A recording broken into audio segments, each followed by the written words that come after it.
शासनाकडून 3 वर्षाच्या बालकांना दिला जाणारा मोफत पोषण आहार जो अंगणवाडीच्या माध्यमातून बालकांना दिला जातो, त्या पोषण आहारातील तांदूळ देऊळगाव तालुका जामनेर येथील दोघींनी खाजगी व्यापाराला विकल्याची खळबळजनक घटना उघडकीस आली आहे.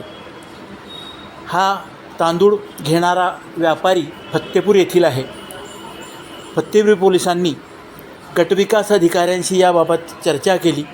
गटविकास अधिकाऱ्यांनी प्रभारी बालविकास प्रकल्प अधिकारी यांना फत्तेपूर पोलीस ठाण्यात पाठवून याबाबत रीतसर गुन्हा दाखल करण्याचे आदेश दिले आहे.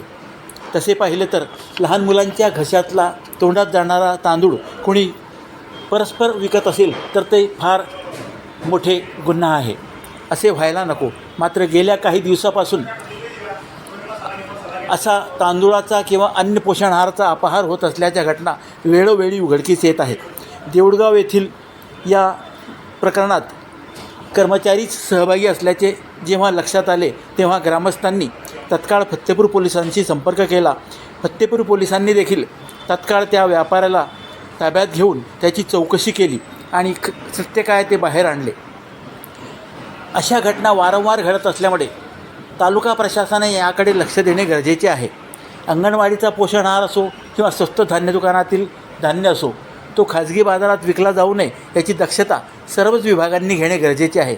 असे जर होत असेल तर कुंपणच शेत खाते असे म्हणायला काही हरकत नाही. जामनेर तालुक्यात ही घटना घडली, त्यामुळे पुन्हा एक चर्चेला उधाण आले आहे. याबाबत सखोल चौकशी व्हावी अशी मागणी पालकांनी केली आहे. असा प्रकार पुन्हा घडू नये यासाठी पंचायत समिती स्तरावर किंवा प्रकल्प अधिकारी यांच्या स्तरावर योजना आखल्या गेल्या पाहिजेत असे बोलले जात आहे.